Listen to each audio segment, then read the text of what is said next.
नमस्कार साथियों, मैं एडवोकेट अजीत यादव आप सभी का अपने चैनल में बहुत स्वागत और अभिनंदन करता हूं। आप सभी ने लास्ट वीडियो को देखा और उसको सराहा, उसके लिए आप सभी का बहुत बहुत धन्यवाद और आभार। आज आप सभी के बीच में मैं एक और छोटा सा टॉपिक लेके आया हूं, जो अभी के दिन में काफ़ी चर्चा में है और इसी को लेके मुझे पर्सनल कॉल रिसीव होता है। जब से बिहार में ज़मीन सर्वे का एक प्रक्रिया शुरू हुआ, बाद में सरकार ने उसको वापस ले लिया, तो इसको लेके कई सारी चीज़ें इसमें कन्फ्यूजन क्रिएट कर रही थी और लोगों को बार बार दिक्कत आ रही थी। अपनी ही प्रॉपर्टी को लोग समझ नहीं पा रहे थे कि वो मेरा है और मेरे नाम पे नहीं है, मेरी फैमिली में है, तो वो उसका मेरा लीगल राइट कैसे बनेगा और मेरे नाम पे प्रॉपर्टी कैसे ट्रांसफ़र होगी। तो इसी टॉपिक को मैं कंटिन्यू करूँगा।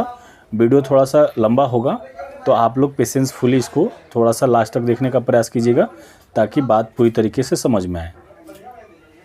तो यहाँ पे जो हमारा टॉपिक का ऑफ डिस्कशन है वो ये है कि जो हमारी एंसेस्ट्रल प्रॉपर्टी जो होती है, जो पैतृक संपत्ति है जो हमारी होती है, उसको अपने नाम पे ट्रांसफ़र कैसे करवाया जाता है और वो आपके हक में कानूनी रूप से कैसे आएगी। तो सबसे पहले हम लोग ये समझते हैं कि पैतृक संपत्ति कहते किसे हैं।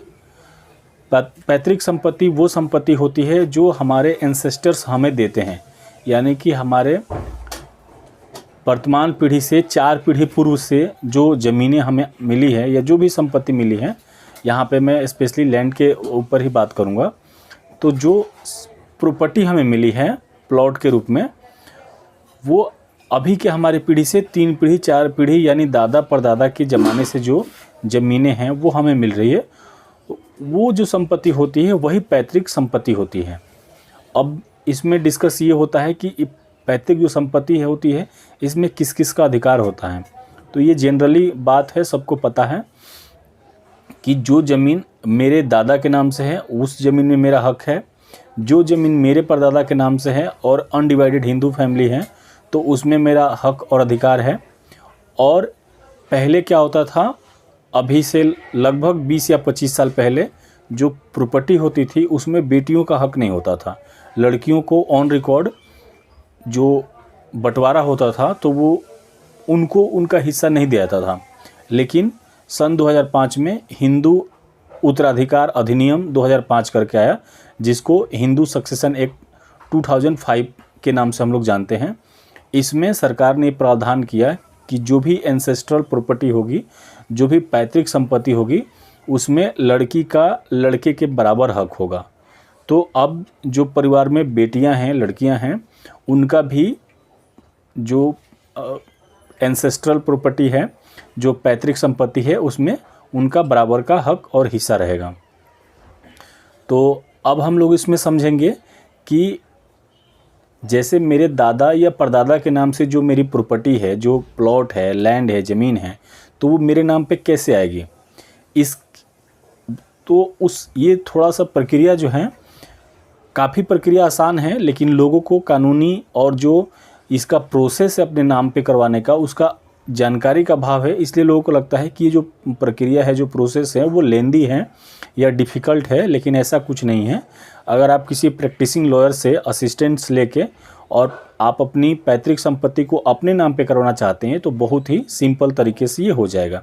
इसमें आपको करना क्या है, सबसे पहले आपको खतौनी देखना है। खतौनी का मतलब होता है जो इंग्लिश में बोला जाता है रेवेन्यू रिकॉर्ड। रेवेन्यू रिकॉर्ड आपको ब्लॉक ऑफिस में और डीसीएलआर के ऑफिस में, या जहाँ पे पटवारी काम करते हैं, जैसे राजस्थान वगैरह में पटवारियों के हाथ में रहता है, या लैंड से संबंधित जो अधिकारी होता है उसके यहाँ एक रिकॉर्ड होता है जिसको खतौनी बुलाया जाता है या रेवेन्यू रिकॉर्ड बुलाया जाता है। तो उस रेवेन्यू रिकॉर्ड में चेक करना होता है सबसे पहले कि ये जो प्रॉपर्टी है ये आपके पूर्वज के नाम से है या नहीं है। अगर आपके पूर्वज के नाम से है तो वो आपके नाम पे ट्रांसफ़र हो जाएगी। उसके बाद आपको चेक करना होता है दूसरा डॉक्यूमेंट जिसको बुलाया जाता है वसीयत। वसीयत जिसको अंग्रेजी में विल बुलाया जाता है। वसीयत वो शब्द है जिसमें जो व्यक्ति वसीयत करता है यानी विल वो ड्राफ्ट करता है, लिखता है, वो अपने मर्जी से लिखता है कि ये जो मेरी संपत्ति होगी मैं इस अपने किसी पसंदीदा आदमी को, किसी अपने बेटा को, बेटी को, पोते को मैं ट्रांसफ़र कर रहा हूँ, वसीयत कर रहा हूँ, गिफ्ट कर रहा हूँ। तो उसमें अगर आपके नाम से है तो भी आप वो उस प्रॉपर्टी में आप हिस्सेदार हैं।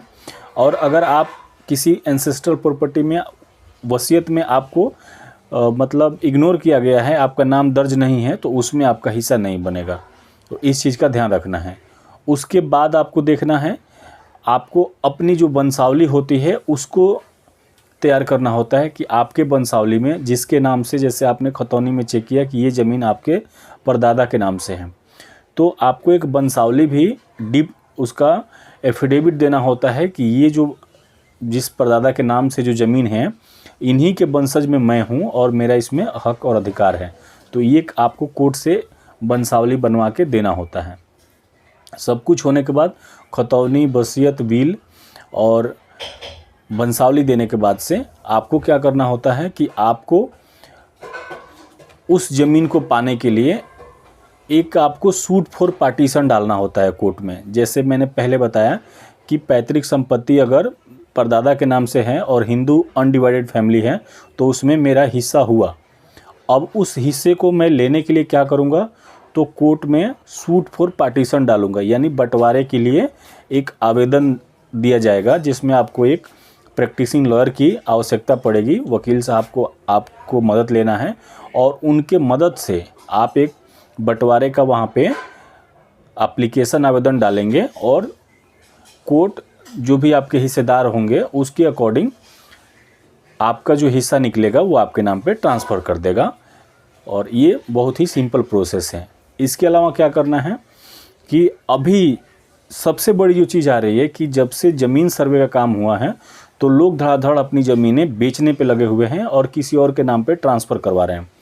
तो इसमें कोई ज़मीन जैसे है, आपने डॉक्यूमेंट्स चेक किया, रिकॉर्ड में आज से 40 साल, 50 साल, 100 साल पुरानी ज़मीन है, आपके दादा परदादा के नाम से है, और आपको ऐसा संशय है कि कोई व्यक्ति है जो इस ज़मीन को किसी अन्य व्यक्ति को बेच सकता है, तो आप सबसे पहले इस पे स्टे लगवाएं। स्टे ऑर्डर लेना होता है, वो आपको कोर्ट में जाके, जैसा मैंने आपको पहले बताया और हर वीडियो में बताता हूं कि आप जब भी कानूनी कार्रवाई करें, आप अपने जिला न्यायालय के, अपने नॉन के प्रैक्टिसिंग लॉयर से ज़रूर एडवाइस लें और विदाउट एडवोकेट के लीगल कंसल्टेंसी लिए हुए आप कानूनी जो प्रक्रिया है उसको आगे ना बढ़ाएं।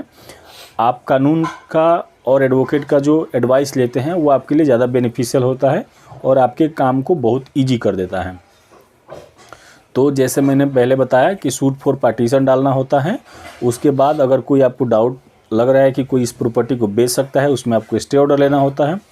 और सबसे बड़ी बात जो आई है कि आपको पता है कि ये ज़मीन थी 40-50 साल पहले मेरे दादा परदादा की थी और रिसेंटली अभी 2-4 साल पहले, या जैसे सर्वे का कानून जब से सर्वे का प्रक्रिया शुरू हुआ तब से किसी ने किसी अन्य को बेच दिया। तो इसमें आप थाने में जाके 420 का आप FIR करेंगे और उसमें क्रिमिनल सेक्शन लगते हैं और उस जो कंसर्न व्यक्ति होगा, बेचने वाला और ख़रीदने वाला, तो कानून सम्मत उन पे कार्रवाई होगी। और अगर आपका लीगल उस पर राइट है, अगर जैसे मैंने पहले बताया कि खतौनी में आपका नाम है, आपके पूर्वज का नाम है, वसीयत में आपका नाम है और आप वंशावली में आ रहे हैं उस प्रॉपर्टी के प्रॉपर्टी होल्डर के, तो वो प्रॉपर्टी जो होगी वो आपके नाम पे ट्रांसफ़र हो जाएगी। सो आई होप कि पैतृक संपत्ति को अपने नाम पे करवाने का जो प्रोसेस है इसको आप लोग समझ गए होंगे। अगर कुछ भी आपके समझ में नहीं आया है और आप कुछ और जानना चाहते हैं तो कमेंट बॉक्स में, व्हाट्सएप में आप मुझे मैसेज भेज के पूछ सकते हैं। मैं कोशिश करूंगा कि आपके प्रश्नों का जितना जल्दी हो सके रिप्लाई करूं। तो आप सभी ने वीडियो को लास्ट तक देखा, इसके लिए बहुत बहुत धन्यवाद। अगर चैनल पर नए हैं तो चैनल को सब्सक्राइब कर लीजिए, मैं इसी टाइप की वीडियो और आपके लिए अपलोड करूँगा। बहुत बहुत धन्यवाद। जय हिंद।